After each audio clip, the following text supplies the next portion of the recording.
Bonjour Raciel, encore une fois. Cette fois-ci c'est en français. Donc aujourd'hui, oui Angelica, je sais que tu as une reliance particulière. Aujourd'hui tu voudrais rencontrer l'âme de Carla. Et, mais plus spécifiquement, ce que tu voudrais savoir, ce sont les trois vies de Carla qui ressemblent le plus à celle qu'elle est en train de vivre actuellement. Les trois vies qui pourraient l'aider à avoir un meilleur développement, à avoir une vie plus paisible, à faire les bons choix, comme il a dit son père, à faire des bons choix, à prendre les meilleures décisions et emprunter les bons chemins. C'est sans doute une très bonne idée, Angelica.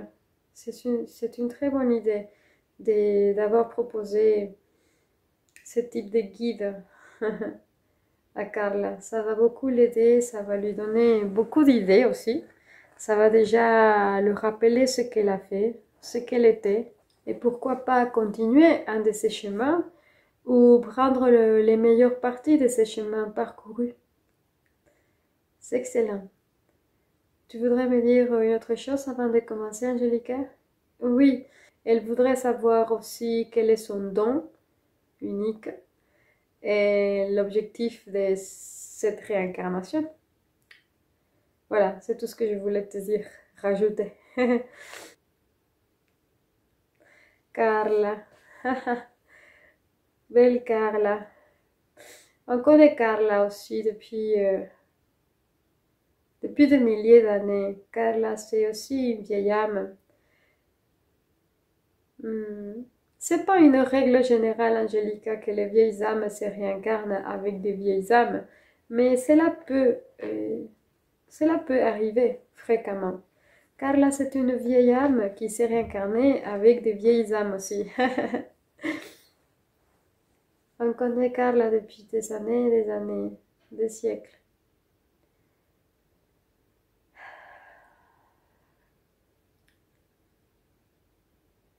Je suis en train de penser, Angelica, quelles seraient les meilleures vies qu'on pourrait présenter à cette petite demoiselle. C'est une sucrerie, Carla. C'est une chouette fille, très intelligente, très joyeuse, très belle aussi, tant à l'extérieur qu'à l'intérieur. Elle a des bons sentiments, elle a un bon fond et elle a des bonnes intentions. Elle a tout le temps envie d'être meilleure, même si elle ne l'accepte pas des fois. Elle se bat aussi pour être une bonne élève, pour être une bonne personne, pour se sentir bien elle-même et pour être en accord avec ses convictions. Nous allons voyager, Angelica, au deuxième siècle. Au deuxième siècle. Mhm. Est-ce que tu pourrais me donner l'année exactement, s'il te plaît, Raciel? 1329. C'est l'année 1329, Angelica. En Californie. Nous allons voyager en Californie. Carla, qui ne s'appelait pas Carla à cette époque-là. Elle s'appelait comment? Dorothée. Elle s'appelait Dorothée, Angelica. Elle habitait en Californie dans une grange. Et tout comme elle est en train de faire dans sa vie actuelle, elle habitait aussi à la campagne. Mais c'était une campagne différente à celle qu'elle connaît actuellement. Il y avait beaucoup d'arbres fruitiers à cette époque. C'était un climat très ensoleillé, avec... ouais, il faisait très très beau. Est-ce que je peux la voir physiquement, s'il te plaît? Dorothée? Oui.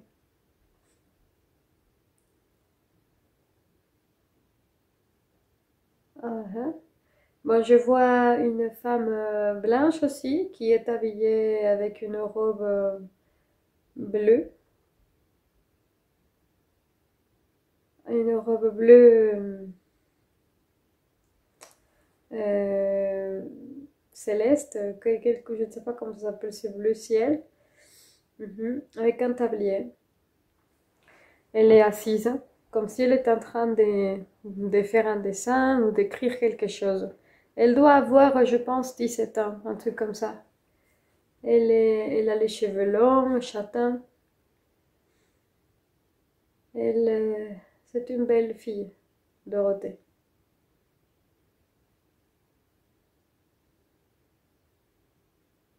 Elle habite dans une maison en bois et je vois une cheminée.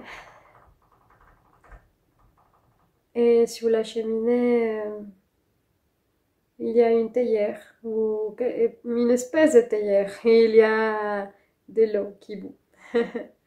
Oui, Angelica. Elle était en train de faire quelques annotations. Dorothée, à cette époque, elle s'occupait de sa propre ferme, de la ferme de ses parents. C'était ses parents qui lui avaient appris cette vie à la ferme. Et là, il est en train de montrer, Dorothée, en train de porter un mouton, un petit mouton, de caresser les animaux. Il y avait des chèvres, il y avait des vaches, des lapins, il y avait des chats, des canards aussi. C'était un endroit avec beaucoup d'animaux.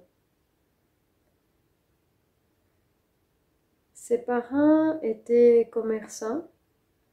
Ils s'appelaient comment ses parents à l'époque? Rachel? Antoine, c'était son père. Et Marguerite, c'était sa maman. Comment ça se fait qu'ils avaient des prénoms français s'ils habitaient en Californie? C'était une famille d'immigrés, Angelica. C'était une famille d'immigrés qui s'était installée euh, 40 ans avant. 40 ans avant, ils s'étaient installés. C'était une génération d'une famille française. C'était quoi son nom de famille? Tringle. Dorothée Tringle. Ok, Dorothée Tringle. C'était une fille qui aimait beaucoup la musique, Angelica aussi. C'était une fille qui avait le sens artistique et le goût pour tout ce qui était beau, aussi raffiné, élégance. Elle avait vu cela dans des livres, dans des photos et des albums de famille, Angelica. Elle avait passé ses premières années dans, au milieu de la communauté française, francophone de cette époque. Il n'était pas beaucoup, Angelica, mais il y avait quelques personnes de sa famille et d'autres familles qui étaient parties en bateau de la France. Ils étaient partis, c'était une famille de pêcheurs à la base qui s'étaient reconvertis. Pourquoi ils sont partis? Pourquoi ils sont partis de la France? La famille de Dorothée était en quête des nouvelles expériences, Angelica. Ils étaient en quête de nouvelles terres aussi à l'époque. Ils s'étaient installés tout d'abord en Angleterre et après de l'Angleterre, ils avaient déménagé aux États-Unis. C'était une opportunité à l'époque que le gouvernement des États-Unis donnait aux familles qui voulaient venir peupler. C'était des familles principalement européennes. Les États-Unis voulaient que son territoire soit peuplé de familles européennes, caucasiennes. Et donc, elle faisait partie de ces familles. C'est pour cela qu'elle était là, Dorothée. Comme j'étais en train de te raconter, Dorothée, c'était une passionnée des animaux. Elle avait, euh, Elle avait des aptitudes pour comprendre la douleur aussi des animaux, de les soigner. Elle savait exactement comment leur parler, comment les caresser, comment les soigner par imposition des mains. Son don, son don c'était déjà à l'époque celui d'Angelica. Elle avait une sacrée sensibilité pour comprendre ce qui n'allait pas, pour savoir à quel moment aider un animal, peu importe le type d'animal ou la race. Elle savait comment faire. Et c'est cette sensibilité qu'elle a développée tout d'abord dans d'autres vies, mais spécialement dans cette vie. C'est un bel exemple. C'est un bel exemple parce que c'est exactement ce qui est en train de se passer actuellement. C'est pas elle qui soigne, mais elle a une forte connexion avec les animaux. La vie à la campagne lui a permis de développer ses aptitudes. Ses parents étaient des personnes très dévouées à la vie dans la grange Angelica. À l'époque, ils faisaient aussi de la commercialisation. La plupart des personnes faisaient de la commercialisation, mais eux, ils avaient des techniques européennes que les personnes locales, les peu de personnes locales n'avaient pas.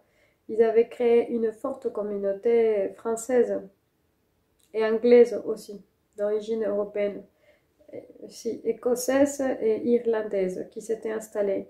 Ils avaient fait des communautés et entre eux, basques pareil, entre eux, ils avaient développé des manières différentes pour planter, pour faire pousser des nouvelles graines, pour récolter.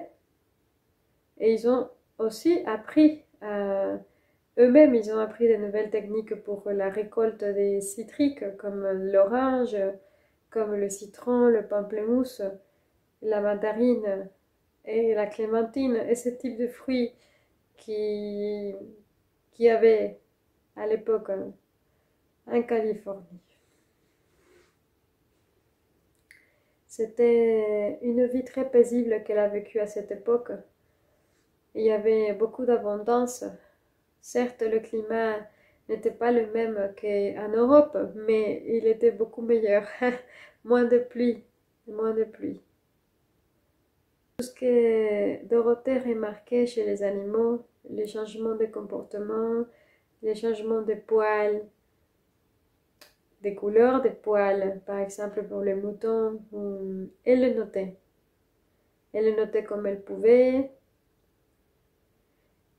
Ils avaient, euh, ils avaient une maîtresse, Angelica.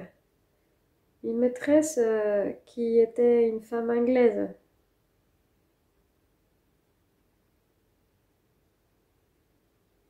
Elle s'appelait comment? Mrs. Fingles. Mrs. Fingles, c'était la maîtresse de la communauté française. Elle était bilingue, français-anglais. Et c'était une femme qui avait été très studieuse. C'était la fille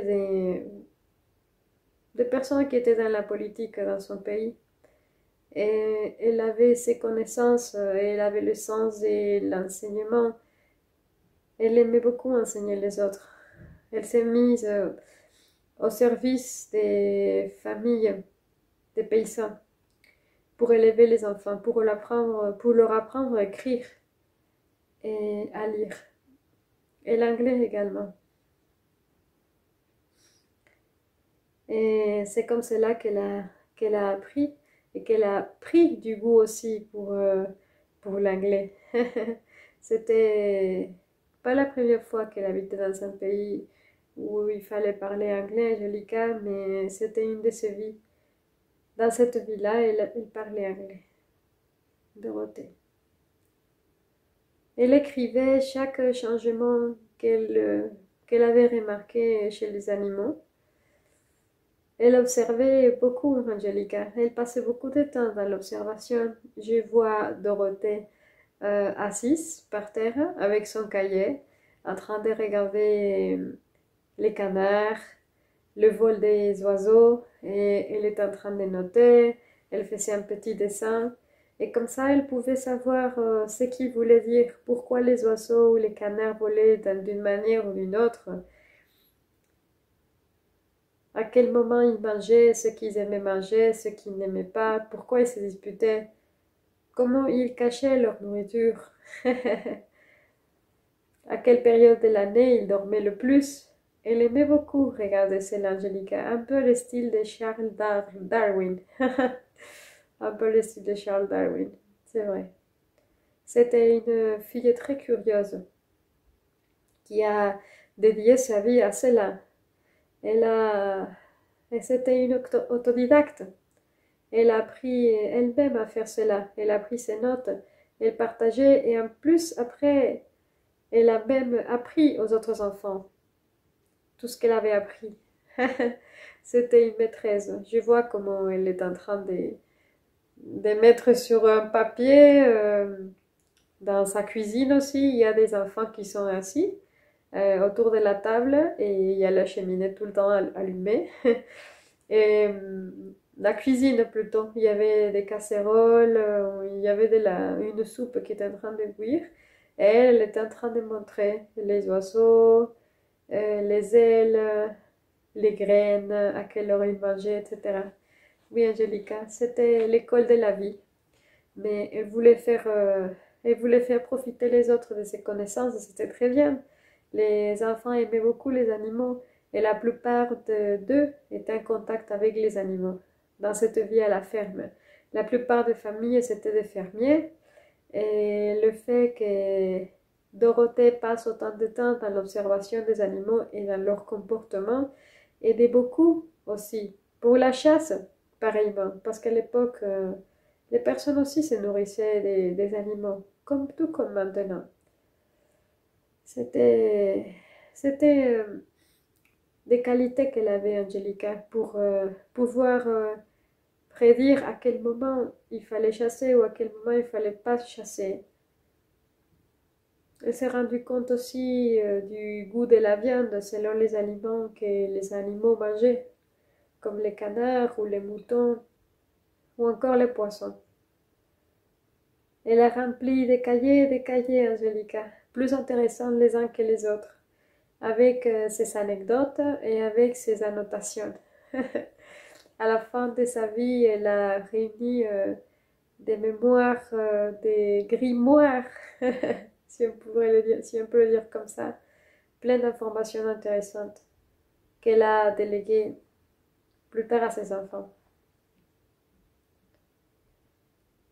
Angelica, oui, elle s'est mariée. Elle s'est mariée avec un homme de la communauté également. C'était un jeune qui avait toujours été amoureux d'elle.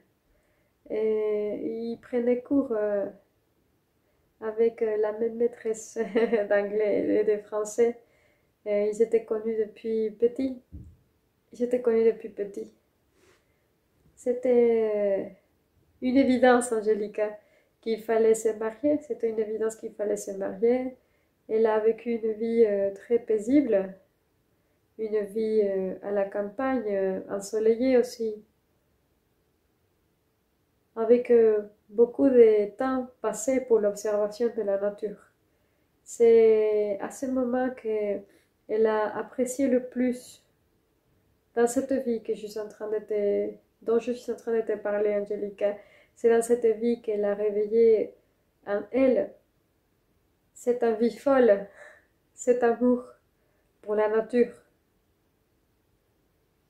Elle s'est rendue compte qu'elle pouvait apprendre beaucoup de choses dans l'observation des animaux, dans leur comportement. Et elle ne s'était pas trompée. Il y a beaucoup de choses à apprendre, Angelica, en regardant et en observant les animaux. Pas seulement pour les chasser, mais aussi pour comprendre leur développement, leurs besoins et la manière qu'ils trouvent pour sortir de certains problèmes. Il y a beaucoup à apprendre en les regardant, Angelica. Ce sont des manières différentes qu'ils sont selon la race pour trouver des manières de sortir de certains conflits, de s'apprivoiser de nourriture pendant des périodes difficiles.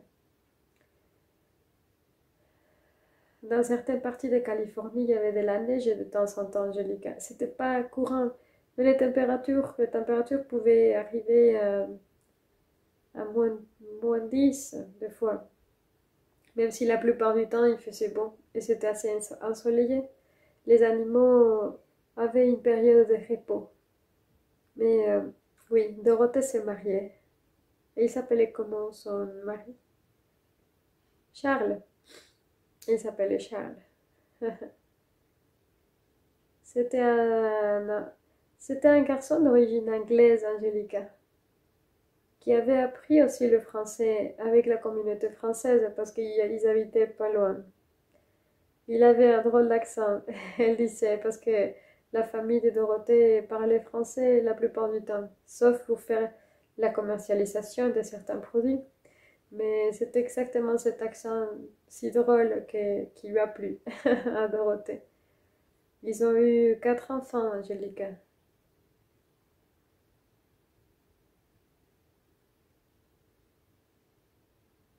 Et ils s'appelaient comment ces enfants?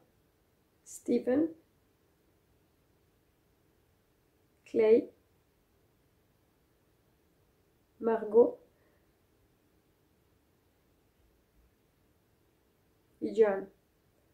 Ok, merci. Elle a vécu une vie très joyeuse, au calme. Elle a pu être libre de faire ce qu'elle voulait. Elle a appris à ses enfants sa passion pour les animaux, pour l'observation de leur comportement. C'était une espèce de biologiste, d'experte en biologie, mais autodidacte. C'était une femme qui a vécu longtemps, Angelica. Et elle est partie à l'âge de 87 ans. C'était un âge très long. C'était un âge très très long pour l'époque.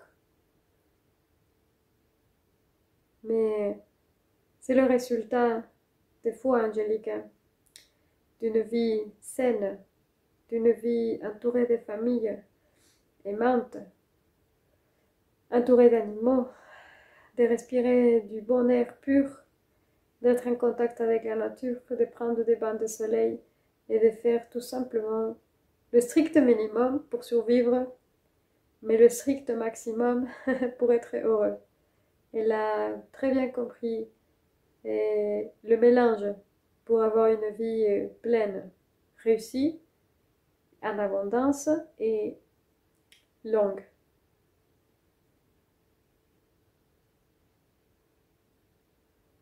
C'était... Ouais, il est en train de me montrer, je pense que c'est le jour de ta mort, et c'était un soir de la mort de Dorothée. C'était sur une chaise qui faisait comme ça un peu arrière-avant, je ne sais pas comment on l'appelle. Et tu es avec ton bouquin, tu as les cheveux blancs, tu es assez fripé. Il devait être, j'ai l'impression, dans les 19 heures, un truc comme ça, il faisait... La nuit allait tomber. Et c'était au calme, tu étais dans une maison, comme ces maisons en Californie, en bois, avec petit escalier et ensuite un balcon assez long. Et là, il y avait ta chaise, ta maison était bleue, bleu pastel, et tu es décédé avec un bouquin. Un bouquin avec, je pense que ton petit grimoire. Oui, Angelica. C'était son bloc de notation, d'annotation. C'était un de ces 1000 cahiers, un de ces milliers de cahiers qu'elle avait, où elle avait marqué des tas de choses. C'est une vie très belle pour Dorothée. Nous l'avons reçue encore ici, au 9e étage. Après, c'était mort. Et nous l'avons donc préparée pour une nouvelle expérience. Une nouvelle expérience un peu différente, mais aussi riche en contenu.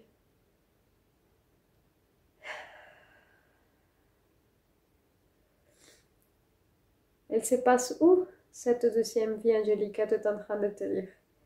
Oui. En Égypte.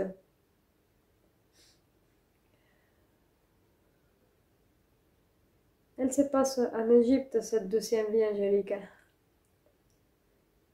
Nous sommes dans l'année 740, Angelica. C'est une région qui s'appelle comment? Brahma. Brahma. Et elle s'appelait comment à cette époque en Égypte? Luana. Luana. Elle s'appelait Luana. C'était... Est-ce que je peux la voir, s'il te plaît? Oui. Oui. Et là, je suis en train de voir une femme qui doit avoir 30 ans, quelque chose comme ça, 26-30 ans. Une femme très belle, très bronzée. Pas très bronzée, mais si mat, le teint assez mat, des yeux verts, des cheveux noirs, longs, très jolie. Oui, Angelica. Luana, c'était une femme très belle, c'est vrai. Elle aimait beaucoup la danse et la musique. Elle était très curieuse. Elle était très curieuse par la découverte des nouveautés. Tu sais très bien, Angelica, comme je te l'ai raconté dans d'autres reliances, les nouveautés, on pouvait les trouver dans les marchés où on faisait du troc. On faisait du troc. Même si dans certaines communautés, ils commençaient à avoir de la vente que l'on changeait contre des métaux précieux, Angelica, ou contre des légumineuses plus chères, contre des céréales aussi. C'était, c'était comme payer avec de la monnaie à cette époque. Ou sinon, tout simplement, c'était le troc. C'était le troc le plus courant. Luana, Luana, c'était une femme qui aimait beaucoup tout ce qui était beauté. Elle aimait trouver les dernières choses, les dernières recherches, les dernières retrouvailles pour avoir la peau plus belle, pour être plus svelte aussi, pour avoir les cheveux plus foncés, mais plus soyeux. Elle était tout le temps en quête de recettes, un peu comme toi maintenant, Angelica. Et il est en train de me montrer une métoile, Luana, qui est en train de mettre des feuilles, comme si c'était des feuilles de laurier, avec des poivres, des graines des petites boules de poivre, avec du romarin et une huile d'olive peut-être était en train avec pilonner, était en train de pilonner un mélange. Tu faisais bouillir des choses et tu faisais tes propres traitements pour les cheveux. Il est en train de montrer comment tu mets tout ça sur tes cheveux. Johanna, elle était passionnée de tout cela, Angelica. C'était une femme très coquette et très belle, qui prenait beaucoup soin d'elle, de sa beauté. Elle a développé dans cette époque, Angelica, dans cette vie en Égypte, où la température, c'est vrai qu'il faisait très chaud, mais c'était un climat qu'elle supporte très bien. Elle était habituée, Angelica. Elle savait parfaitement comment se protéger du soleil aussi avec des vêtements.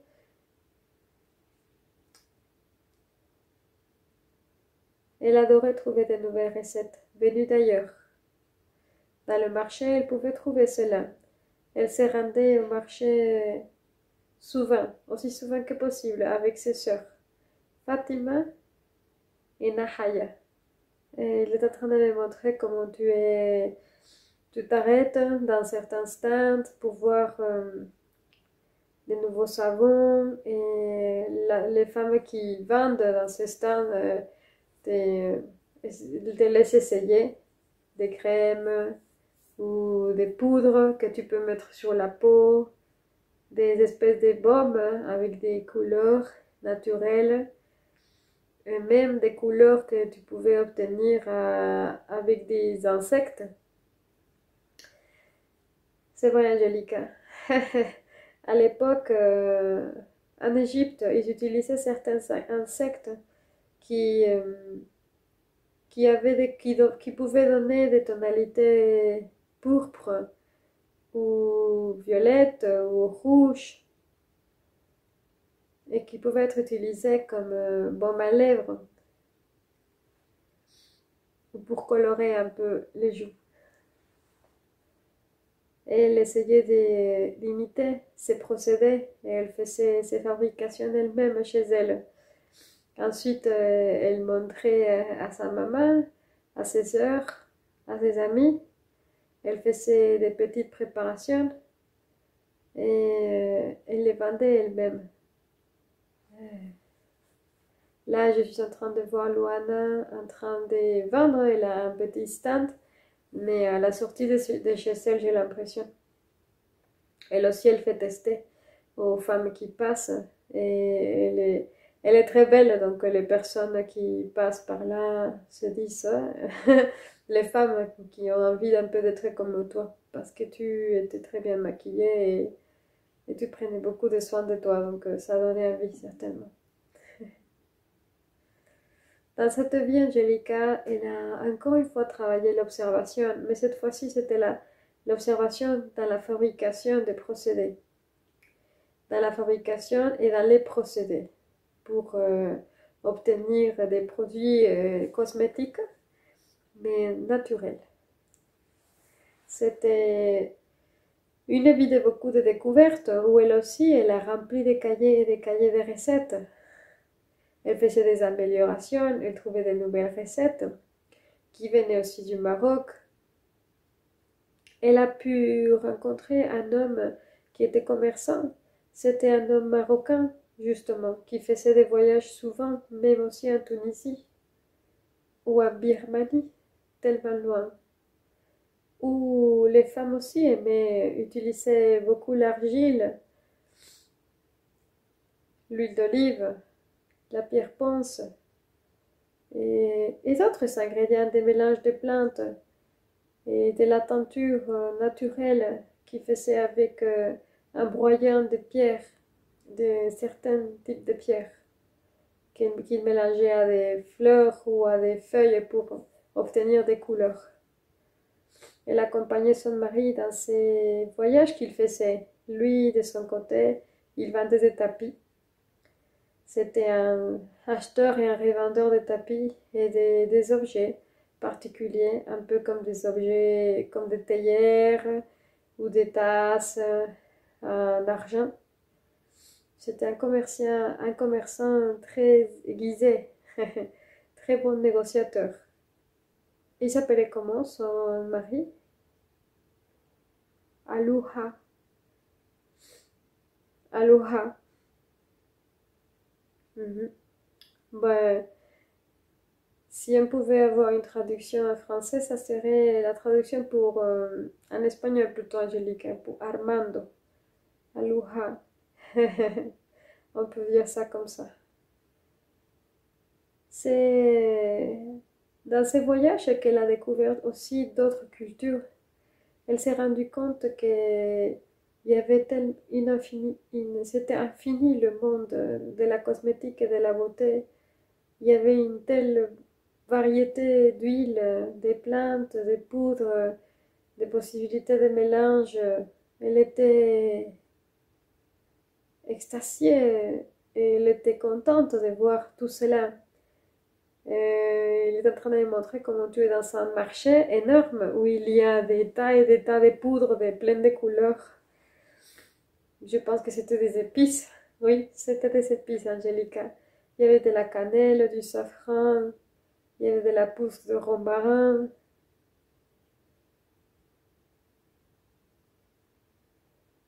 Il y avait, oui, des pierres locales qui étaient broyées, qui étaient colorées aussi. Elle se faisait un plaisir énorme à voyager à chaque fois pendant que son mari faisait de nouvelles retrouvailles et de nouveaux objets qu'il pouvait vendre en Égypte, elle ramenait des tas de choses pour faire de nouveaux produits de beauté. Elle est devenue très connue dans sa communauté angélica parce que ses produits étaient vraiment efficaces, non seulement pour rendre beau, pour rendre belle à une personne. Ces soins marchaient très bien. C'était une femme qui était croyante, Angélique, à l'époque. Elle avait ses croyances. Elle avait ses croyances. Elle avait beaucoup de déités, des dieux, beaucoup de dieux. Elle s'est, elle a consacré une bonne partie aussi, Angélica, de sa vie à prier au nom de Dieu, de ces dieux qu'elle avait, Angélique. C'était une femme protégée également. Elle a fait appel souvent à nous lorsqu'elle préparait ses recettes de beauté. Un peu comme toi maintenant. Les personnes venaient la voir pour connaître ses procédés. Elle aimait bien partager avec les autres, mais son mari n'aimait pas tant que ça qu'elle partage, parce qu'elle avait un bon fond, mais son mari trouvait cela dommage qu'elle donne tout comme cela, alors que ça lui avait pris beaucoup de temps de trouver telle ou telle recette, ou d'aller chercher aussi loin tel ou tel produit. Mais c'était une femme qui aimait beaucoup donner. Elle donnait des cœurs. Et c'est pour cela qu'elle était appréciée. Pour cela et pour sa beauté aussi. Est-ce qu'elle a eu des enfants à cette époque avec son mari?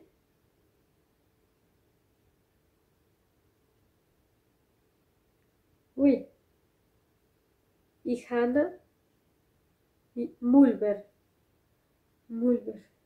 Y Hannah y Mulber. C'était ses enfants angéliques.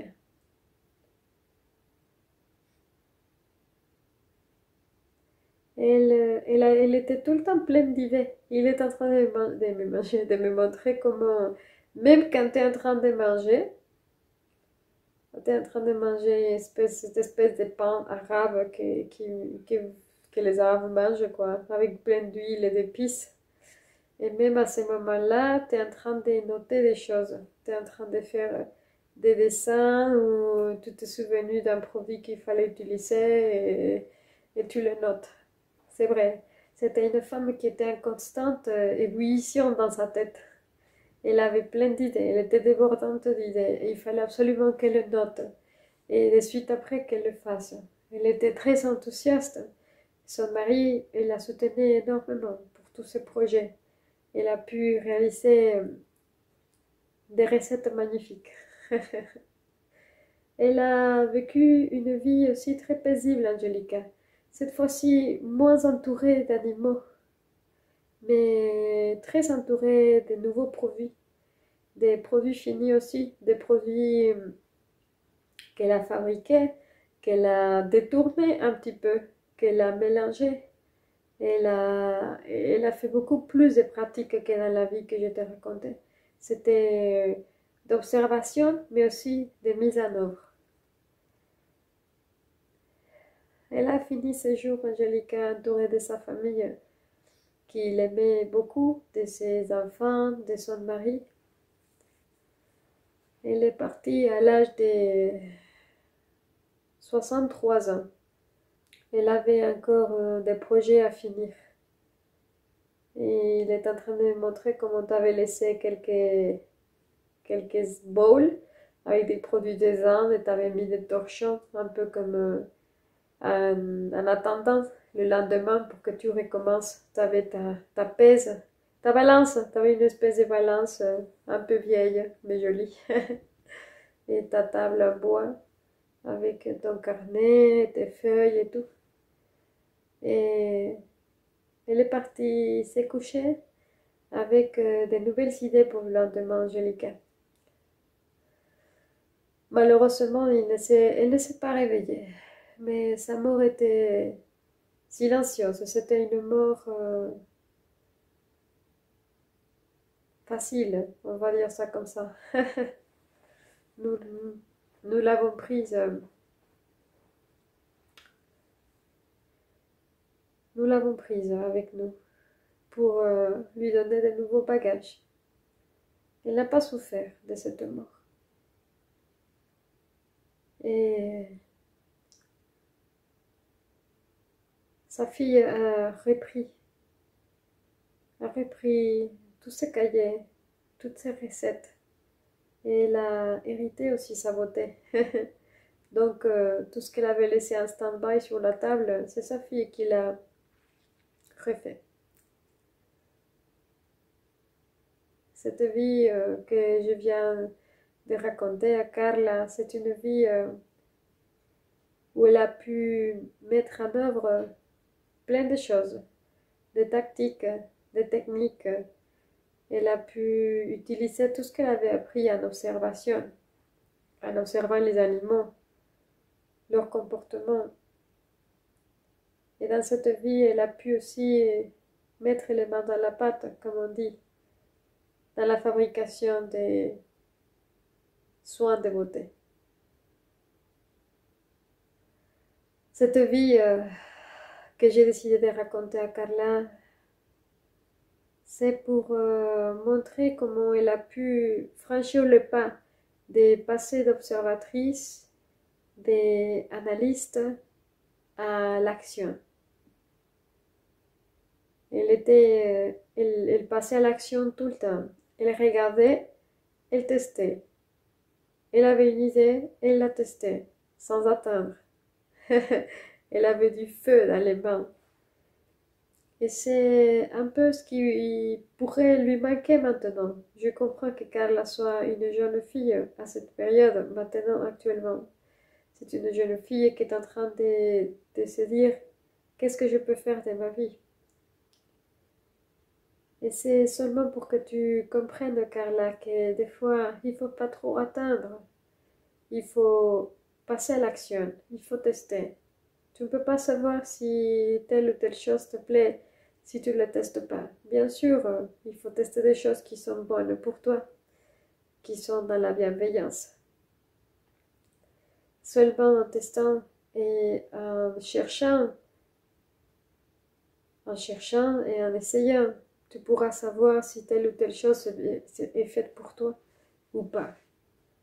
Savoir le commentaire des autres, connaître la vie des autres, les expériences des autres, ça t'aide bien sûr, mais à un moment donné, il faut passer à l'action. C'est seulement comme ça que tu pourras avoir tes propres résultats et que tu pourras te faire de ton propre avis et donc donner toi ton avis aux autres et tes recommandations aux autres. Tu as un bagage exceptionnel avec beaucoup d'expérience. Tu as le droit de pouvoir donner ton avis sur plein de choses. Rappelle-toi que tu n'es pas seulement cette personne, tu n'es pas seulement Carla Winterberg-Gio, tu es plusieurs femmes. Avant de continuer à parler de Carla actuellement, je vais passer à sa troisième vie, au Pérou. C'est sa troisième vie, Angelica. Elle était au Pérou. Là, on est en train de parler de quelle année, Raciel? 1460. C'était une vie dans la nature, encore une fois, Angelica. Une vie en altitude, dans la montagne. Ah oui, je vois. Je suis en train de te voir physiquement. Je vois une femme qui doit avoir dans les 30 ans passés. Et c'est une femme autochtone. Avec la tenue typique de la région, avec des vêtements assez chauds, noirs, avec quelques applications colorées, avec des tresses. Il faisait très froid parce que je vois ta peau, tu as une peau très fonce, très mate, mais rouge aussi ici, un peu comme s'il faisait très froid, comme s'il y avait beaucoup de vent tout le temps. C'est ça, Angelica. Elle s'appelait comment à cette époque? Myrna. Myrna. Elle s'appelait Myrna.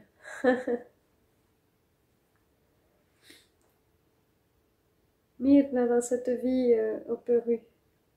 Dans quelle partie du Pérou, Rachel? Ça s'appelait comment cette partie? Cet endroit où elle habitait au Pérou. C'était la région de Puntak. Puntak. Ok. C'était une petite communauté à l'est de Machu Picchu. Il est en train de montrer comment tu es en train de marcher. Tu as des sandales et tu es en train de porter derrière. Même t'es plus âgé que ça en fait. T'as pas 30 ans. Tu dois avoir dans les 40 ans passés, oui. C'est une petite femme un peu ronde, avec les cheveux noirs, des cheveux avec des tresses. Et tu es en train de marcher, marcher, marcher. Tu as un bâton et tu as un âne. Et sur l'âne, c'est comme s'il portait un grand tissu gris et à l'intérieur, je ne sais pas ce qu'il y a dedans. Mais en tout cas, tu es en train de marcher et j'entends le vent. Il y a beaucoup de vent. Et tu es seule. Myrna, c'était une femme qui habitait à la campagne, Angelica, à la montagne.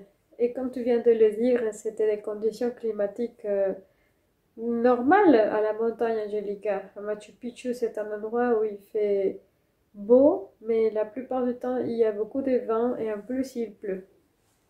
C'était des conditions difficiles, mais pas pour une personne qui avait grandi là. C'était le cas de Myrna. Elle a grandi dans cet endroit, elle a toujours vécu là. Elle avait l'habitude, Angelica, de ce type de temps, de ce temps pluvieux des fois.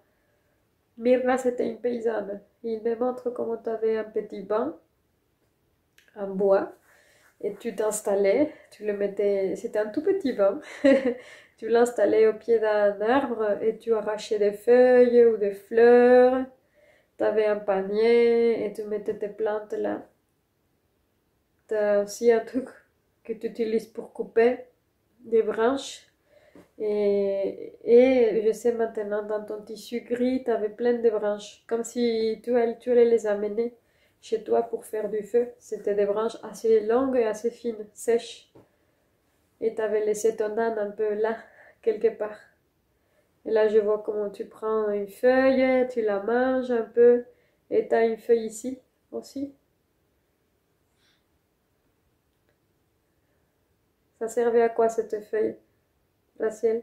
C'est une feuille Angelica typique.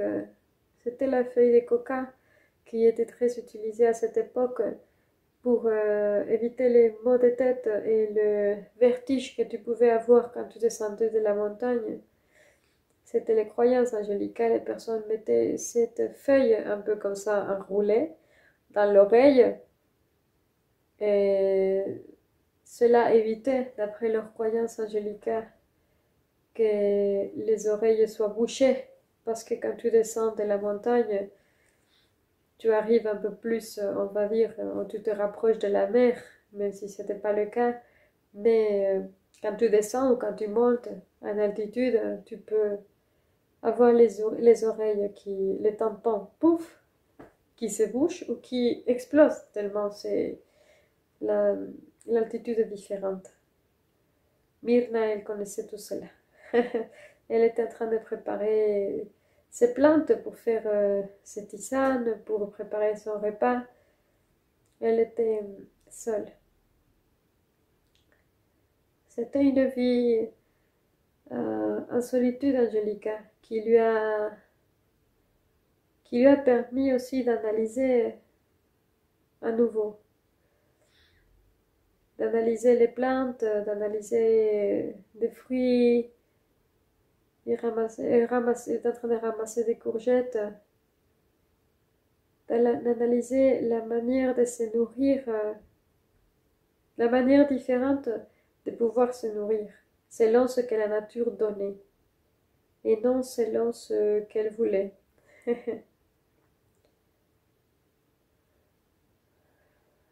Comme la plupart des personnes Myrna, elle allait vendre certains des produits qu'elle avait cueillis dans un marché local.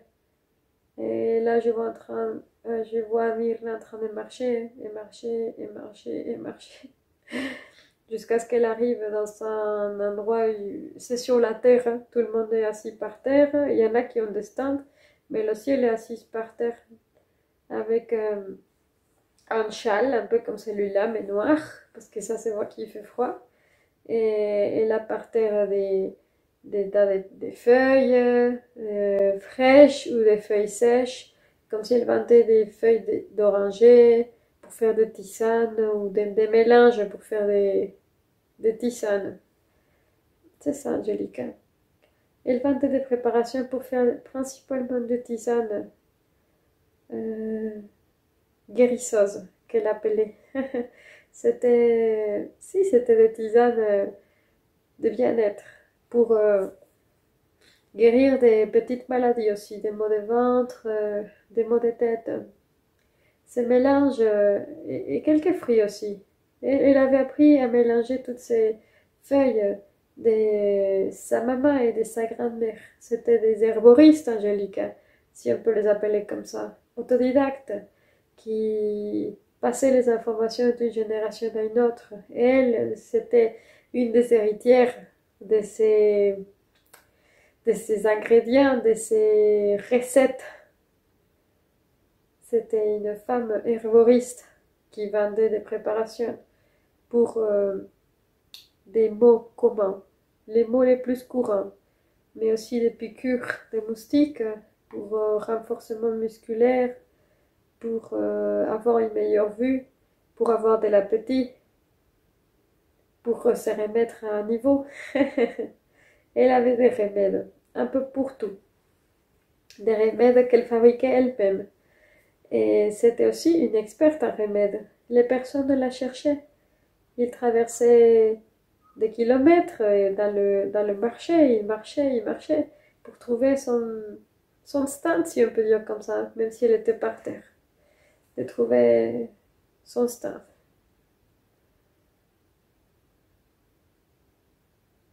Tu avais aussi une espèce de pèse. Tu avais ta balance, désolé. Tu avais la balance et tu mettais plouf, une petite poignée des tisanes, de ces tisanes, et voilà, tu l'as donné aux personnes. Les personnes te payaient avec des animaux des fois, avec une poule, avec des poussins, avec un lapin, avec du chocolat, avec du riz,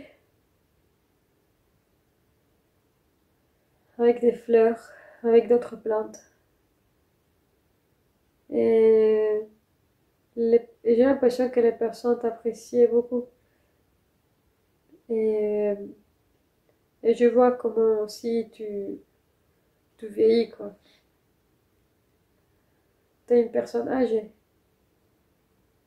C'est ça. Myrna, c'était une personne qui s'était faite toute seule, Angelica. Elle a beaucoup aidé quand elle était jeune, adolescente et même enfant, à la famille. Elle avait une grande famille, nombreuse famille, une famille nombreuse. Et ses parents étaient dédiés à la campagne à 100%. Elle devait s'occuper de ses frères et de ses sœurs. C'était elle la responsable de faire à manger, de faire le ménage, mais aussi d'aller ramasser les fruits et les légumes, d'apprendre aussi à faire le mélange des plantes. Et elle n'a pas trop eu le temps de chercher un compagnon. Elle n'a pas pu faire une vie en couple dans cette vie-là. Elle a dédié sa vie exclusivement au travail. Elle a beaucoup travaillé. Elle était contente à un certain point, Angelica, d'être une femme si reconnue pour ses connaissances. Elle était contente et elle aimait beaucoup cela, que les personnes la cherchent à elle exclusivement pour lui demander un conseil pour guérir ci et ça. Mais elle ressentait un petit peu dans son cœur que qu'elle aurait pu se marier, qu'elle aurait pu avoir une vie, un couple. Mais bon, elle était satisfaite aussi. C'était un peu comme la maman de ses propres frères et sœurs. Elle elle a vécu une vie assez paisible aussi, Angelica. Entourée de ses plantes. Elle avait beaucoup de personnes qui l'appréciaient et cela lui suffisait aussi. Elle se faisait inviter souvent aussi. Elle avait beaucoup d'amis. Elle est morte. Oui, je vois comment c'est une femme qui travaille beaucoup en fait. Beaucoup, beaucoup. Et qui marche des kilomètres et des kilomètres et des kilomètres avec son âne. Elle est morte, Angelica, sur son lit. C'était une mort naturelle aussi. Ça, beaucoup de stress. Une femme qui a beaucoup travaillé, qui a profité de sa vie comme elle a pu dans la nature. C'est ce qu'il y a de mieux aussi. Elle est morte naturellement sur son lit. Et ce sont des personnes qui sont venues la chercher un jour après pour des remèdes qui ont retrouvé Myrna sur son lit, décédée. Nous l'avons reçue 3 jours après, Angelica, comme tu le sais. 3 jours après, 72 heures après, on l'a reçue ici au 9e étage. Et on a parlé de cette vie merveilleuse qu'elle a eue, où elle était admirée, recherchée et très sollicitée pour ce bon produit et ce bon mélange.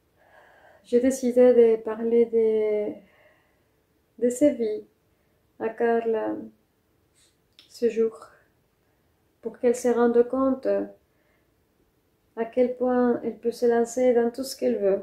Elle l'a toujours fait.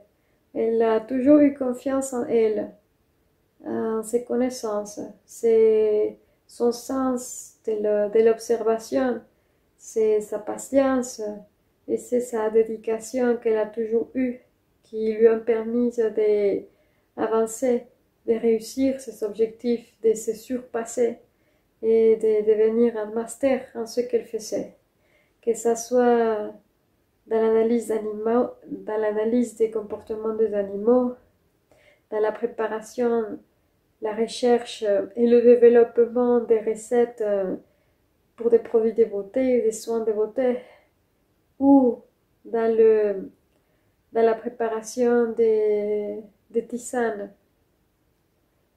Ce qui ressemble, ce qui a un lien entre toutes ces vies, c'est ces côtés paisibles qu'elle avait en étant en contact avec la nature. C'est la nature qui la rend heureuse, comme à tous les êtres humains d'ailleurs.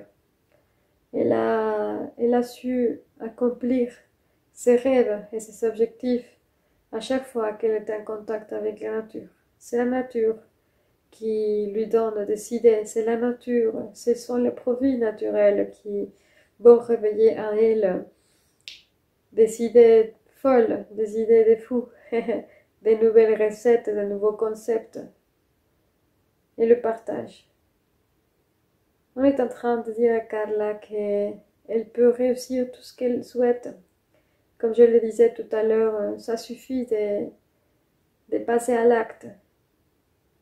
C'est bien l'observation, c'est très bien de réfléchir et de prendre des idées à droite à gauche, c'est bien. Cela ne s'appelle pas du plagiat, cela s'appelle de l'inspiration. Elle peut s'inspirer de ses propres vies, parce que ses vies étaient très riches. Elle a tout ce dont elle a besoin dans elle, en elle-même. Et Angelica, tu es en train de te poser la question, quel est son don et quel est l'objectif de Carla dans cette vie. Quel est son don? C'est ce don qu'elle a toujours eu en elle, dans chaque vie. Parce que comme tu le sais, le don que vous avez tous, c'est le même que vous héritez une vie après l'autre. C'est le même don. Son don, c'est de pouvoir procurer du bonheur aux animaux, aux êtres vivants en général, mais surtout à elle-même, principalement à elle-même, à travers le mélange des plantes, que ça soit pour des soins, que ça soit pour des soins guérisseurs, des produits de beauté, des tisanes, des remèdes pour les êtres humains, pour les animaux, pour les êtres vivants en général. C'est ce savoir-faire, un peu le style de Jenny. C'est une experte en mélange de plantes. C'est une experte en mélange d'ingrédients. Elle a en elle le savoir-faire. Son père, William, il a la maîtrise de faire produire les plantes. Mais une fois que les plantes sont là, il se dit, qu'est-ce que je fais de ces plantes? Et c'est là où Carla peut rentrer. La suite, c'est elle. C'est elle qui saura quoi faire, comment les mélanger, à quel moment, quoi mettre. Et tout le reste. Elle a ses connaissances ancestrales. Elle peut les utiliser pour elle-même, pour les autres. Et avec cela, procurer du bien. Que ça soit en beauté, en stabilité mentale, digestif, relaxation, pour soigner. Nous avons mis à Carla ce don de savoir gérer les plantes, les mélanger entre elles. Les fruits, les plantes, les éléments qui sont dans la nature, des branches, des racines, des poudres. Son objectif dans cette vie, c'est de développer ces capacités qu'elle a apprises depuis des siècles, qu'elle a améliorées, ces techniques qu'elle a améliorées depuis des siècles, depuis des années et des années et des années. Son objectif dans cette vie,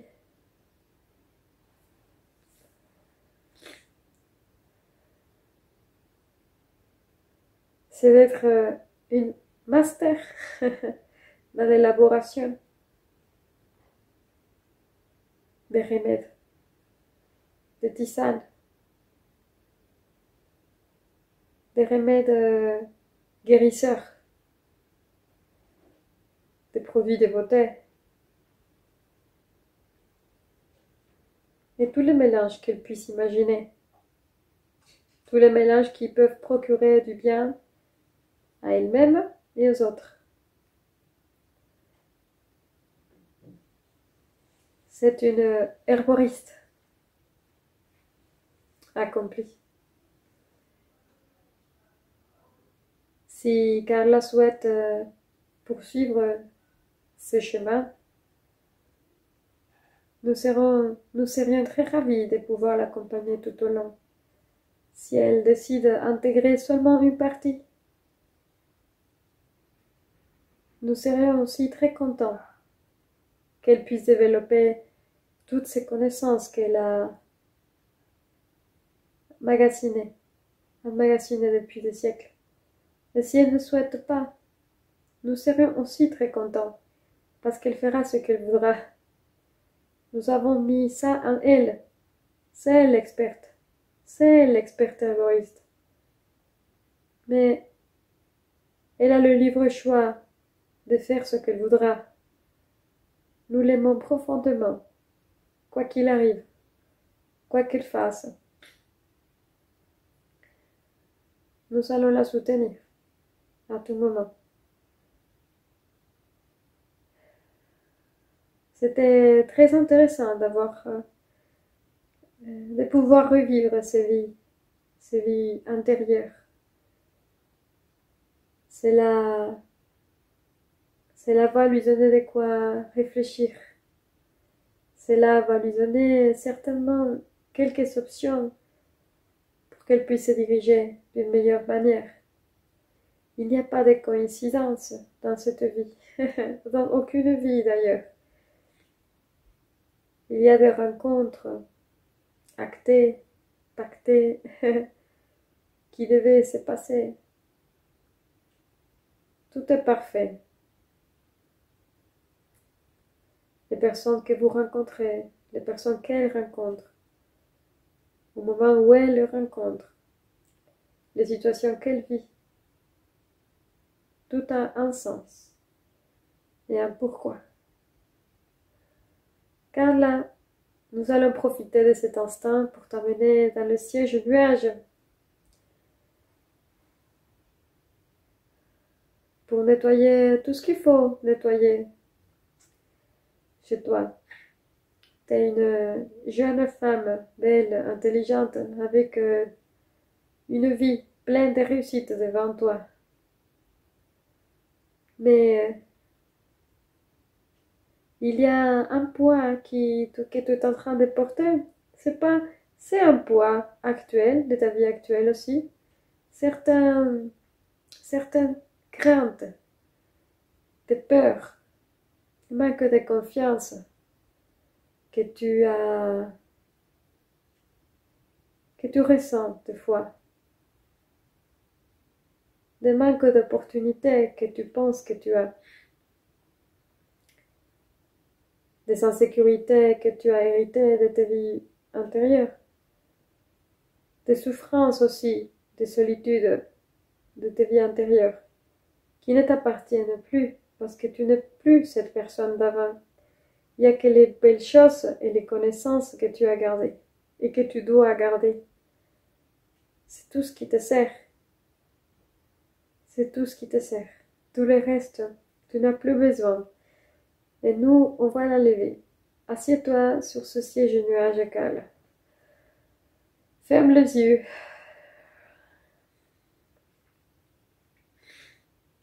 Respire ce bonheur, cette liberté de pouvoir être ce que tu veux. Ce bonheur de savoir que tu as en toi une expertise qu'aucune autre personne n'a. Toutes les personnes ont un don particulier. Ce don peut se ressembler, peut être contraire, peut se rajouter à d'autres dons pour faire un don plus complet. Mais chaque don est unique. Tu es donc unique et tes connaissances le sont aussi. Ressens-toi ces femmes, la sagesse, les connaissances, les efforts, les techniques, tout ce dont tu as besoin, tout ce que toutes les femmes que tu as été t'ont hérité. Ressens-le maintenant. Respire ce bonheur de savoir que nous t'avons envoyé dans cette vie, dans cette réincarnation, pour avoir une vie pleine de succès, que tu as un bagage exceptionnel, que tu n'es pas seulement cette personne que tu es aujourd'hui, tu n'es pas seulement Carla, tu es plusieurs personnes. Tu as donc beaucoup de connaissances, beaucoup d'apprentissage, toute la rigueur dont tu as besoin pour réussir. Désormais, tu n'auras pas peur de l'échec. Tu n'auras pas peur de te planter.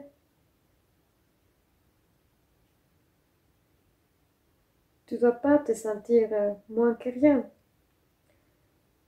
Aucun manque de confiance. Personne ne pourra rentrer dans tes terrains avec autant de grandeur que tu peux le faire.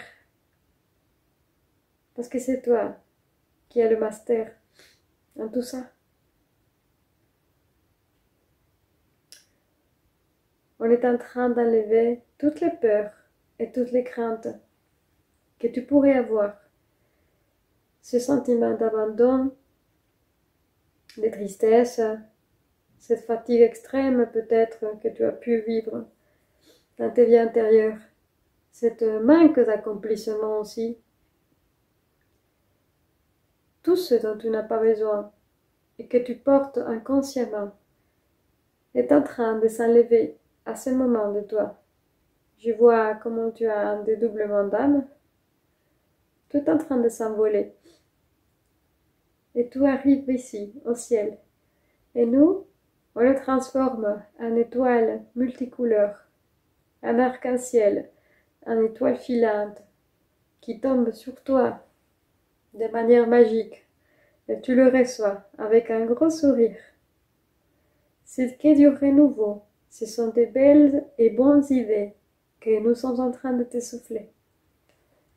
Nous te conseillons d'ouvrir ton cœur à Dieu, car comme tu le souhaites, comme tu l'entends, et quand tu as besoin, sache que nous sommes tout le temps là. C'est nous qui t'avons créé, comme nous avons créé tous les êtres vivants, toutes les dimensions. Tu as le droit de croire en ce que tu veux. Nous serons très contents si tu regardes vers nous et vers toi à l'intérieur, puisque Dieu est en toi aussi. Nous sommes seulement en train de te dire que le chemin sera beaucoup plus facile si tu te tiens de la main de Dieu. Mais tu es libre de faire comme tu voudras. Nous t'aimerons de toute façon. Merci beaucoup. C'est Carla qui parle. Merci, infiniment merci. C'était très puissant. C'était très beau, très magique. C'était quelque chose d'exceptionnel et d'unique que je viens de vivre. Cela va me rester à vie dans mon cœur. C'est magique, je n'ai pas d'autre mot à dire.